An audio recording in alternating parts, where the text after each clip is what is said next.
Омбожап Сыбиков. Буддист-паломник у святынь Тибета. Глава книги 8.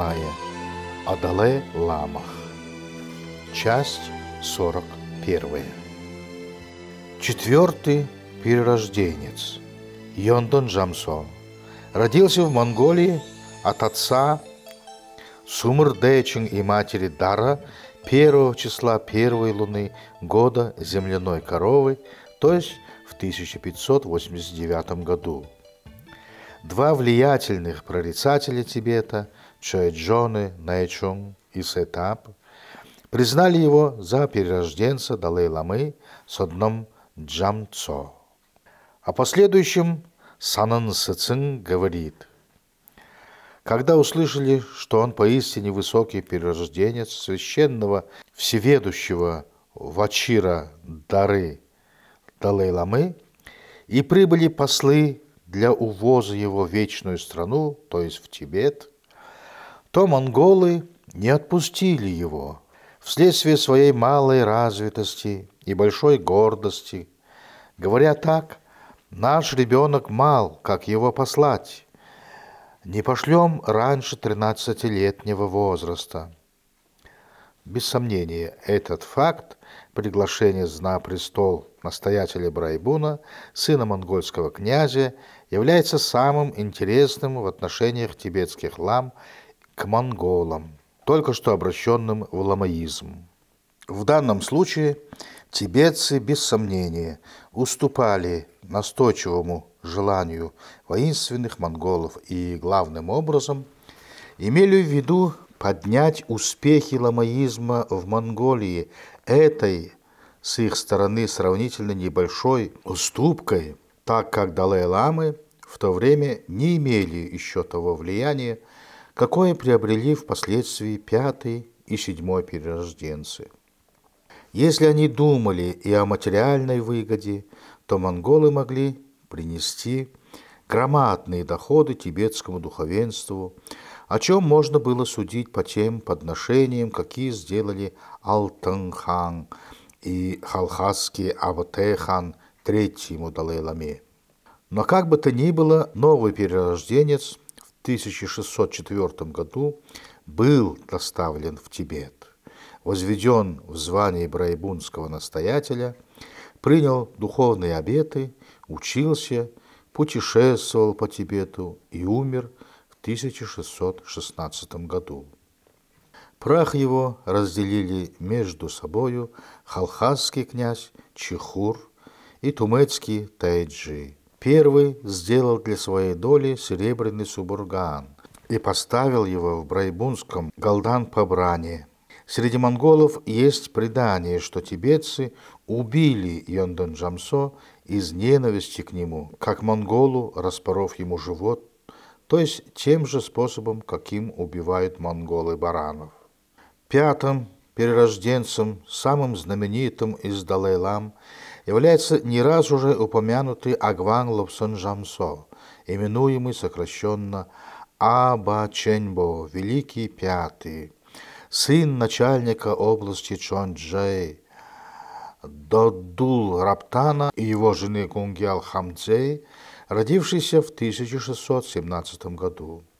Он был посвящен в духовный сан ламой, впоследствии Банченом Ловсан Чоэджин Джалсаном, который был затем его воспитателем и наставником. До сих пор Далай-ламы считались перерожденцами брайбунского настоятеля и последовательно занимали лишь эту должность, хотя Брайбун был самым большим по числу духовенства монастырем Тибета. В политической жизни всего Тибета ни монастырь, ни его настоятели не играли большой роли. Тибет в это время делился на уделы, управление коих почти было самостоятельным, и владельцы их вели между собой раздоры. Видя слабость тибетских светских правителей и желая захватить власть над ними, честолюбивый Далай-лама Ловсон Джамсо послал хашотскому Гушихану приглашение явиться в Тибет. История говорит, что у хана Ноен-Хонхор Хашотского было 6 сыновей. Из них 4-й Турул-Байхур родился в 1582 году он уладил однажды спор между халхатцами и айратами, за что получил титул Гуши-хана. В 1637 году Гуши-хан вторгся в Кукунур и овладел им. В это время пришло к нему вышеупомянутое приглашение, и он действительно явился на призыв в Тибет, сначала лишь в качестве благочестивого богомольца, а спустя 3 года, то есть в 1640 году, во главе большого войска и вступил в борьбу с самым сильным из князей, жившим в городе Шихадзе, дзанским Гармотаджон, дед которого был простым подданным владельца ронского Ринбунзона и достиг власти над Тибетом. В это самое время на востоке начинали возвышаться маньчжуры, победившие одно за другим монгольские племена и шедшие победоносно к самому пекинскому престолу. Дальновидные Лобсон Джамсо, Лобсон Шоэджи Жалсан и Гуши-хан, ища покровительство этого народа, отправили в 1642 году к маньчжурскому дворцу нарочитого посла, провозглашая Тайцзуна, так именовался полководец маньчжурской, покоривший Китай, великим Хуанди Маньчжушри, тибетский Джамьян, по созвучию названия этого божества со словом маньчжур.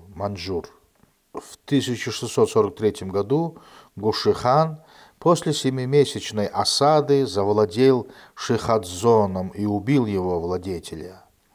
Захватывая Тибет, Гуши-хан оправдывался тем, что он защищает угнетенную религию Дзангхавы.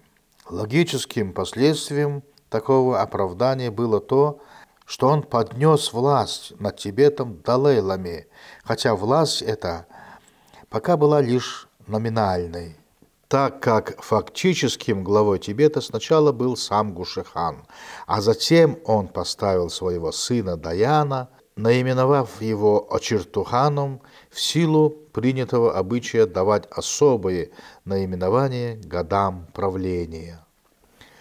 В 1652 году Далай-лама был принят маньчжурским императором Шунджи на аудиенции и получил высочайшую грамоту и золотую печать. В этой грамоте он официально был титулован Вачирадара Далай-лама. В 1668 году умер Очиртухан, и ему наследовал сын его Пунцок с титулом Далай-хана. В 1695 году принял подданство Китая сын Далай-хана Лхавсан или Лхадзан, который и был последним монгольским ханом Тибета. Пятый, знаменитый Далай-лама, умер в 1682 году, оставив после себя 25 больших томов сочинений. После смерти его наступает самый смутный период в новейшей истории Тибета, вообще и Далай-лам в частности. Дело в том, что еще при жизни Далай-ламы в 1675 году во главе управления его делами стоял даровитейший из его учеников Деба Санджежамса, человек с большим образованием и замечательный политик. Он хотел отстоять независимость Тибета как от Китая, так и от Монголии. Для этой цели он задумал воспользоваться междоусобиями монголов и враждою джунгаров к Китаю, и начал с того, что скрыл смерть пятого великого Далай-ламы, чтобы не терять своей власти. Затем он для вида высказывал повиновение Китаю с одной стороны, с другой поддерживал тайно Галдан-хана Джунгарского в борьбе с халхассами.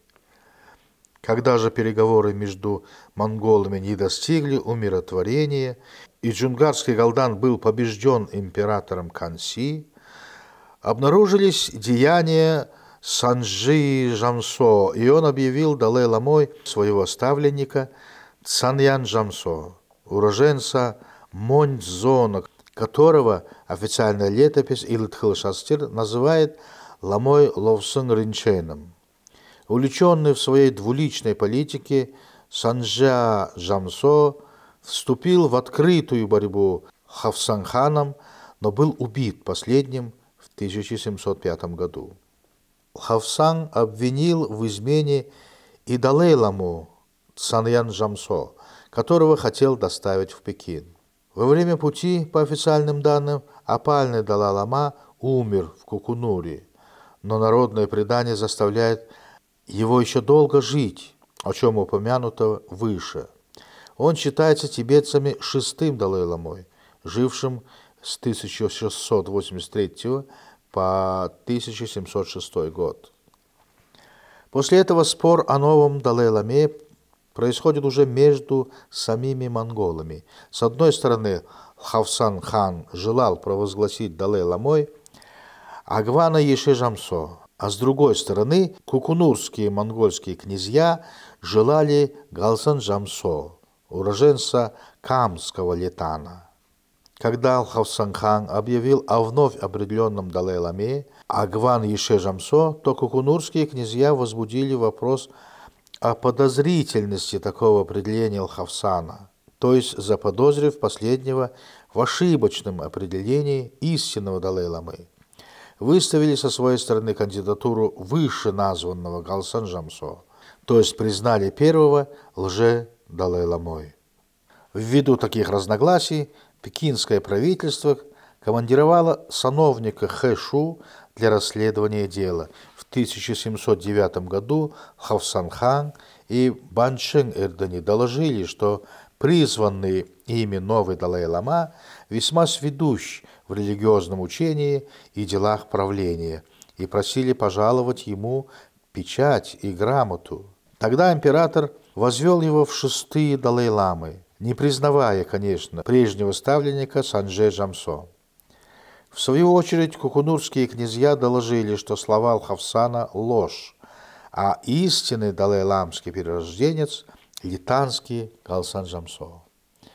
Император запросил Банченя, который подтвердил ценность слов Хавсана. Такой спор не предвещал ничего хорошего, и потому пекинское правительство сошло необходимым разрешить его каким бы то ни было образом. С этой целью она командировала особого чиновника, который собрал на нем кукунурских князей и показал им доклад Банчена с его печатью, в котором говорилось об истинности перерожденца Далай-ламы, поставленного Хавсан-ханом. Правительство предложило одновременно с этим поселить Галсан-Жамсо в Пекине. Кукунурские князья упорно отказались от этого, говоря, что они не могут доставить его так далеко. Истинная же причина, вероятно, заключалась в их опасении, что правительство хочет захватить кандидата на Далай-ламский престол и извести его как причину раздоров. Только после угрозы военной силы они согласились поселить его в монастыре Гумбуми. Спор продолжался, и кукунурские князья стали в весьма враждебные отношения к Хавсан-хану. После разных козней и интриг между монгольскими князьями в 1717 году джунгарский полководец Цирин-Дондуб, посланный Циваном Раптаном, явился на границе Центрального Тибета. Ему противостал сын Хавсана, Сурдза, но в произошедшей битве был разбит и бежал в Хасу, где укрылся в Паталасском дворце. Тибетские изменники, войдя в переговоры с Цирин-Дондубом, открыли ему крепостные ворота. Тогда Цирин-Дондуб убил укрывавшегося во дворце хана Хавсана и заключил в темницу Далай-ламу Агвана Еше-Жамсо. Сын Хавсана Сурдза, попытавшийся бежать, был также схвачен Цирин-Дондубом. Когда маньчжурское правительство стало готовиться к походу в Центральный Тибет, Цирин-Дондуб возвратился оттуда и донес, что все тибетцы весьма почитают Далай-ламу Галсан Джамсо, и что, если его возвести в Далай-ламы, то страна успокоится. Император, уступая таким обстоятельствам, в 1719 году возвел в Далай-ламы литанского перерожденца Галсан Джамсо, опять в 6-е же Далай-ламы, и пожаловал ему грамоту и печать. Таким образом, с 1706 по 1718 год было двое Далай-лам. В 1719 году вновь утвержденный Далай-лама был отправлен в Тибет под защитой кукунорцев и посажен на Далай-ламский престол, а заключенный в тюрьму прежний Далай-лама Агван Еше Джамсо выпущен на свободу. Новый Далай-лама, как сказано, официально считается 6-м, а тибетцами 7-м. Отца его звали Содном Дардже, а мать Ловсон Чаемсо. В 1722 году почести его были сравнены с таковыми 5-го Далай-ламы, почему и была выдана соответствующая печать. Только после возведения на престол этого Далай-ламы маньчжурское правительство стало считать, что в Тибете наступило спокойствие и что эта страна вполне подчинилась маньчжурской династии. По этому поводу император Канси написал грамоту, которую повелел высечь на каменной плите, о которой было упомянуто при описании города, поставить ее в Лхасе. Конец 41 части.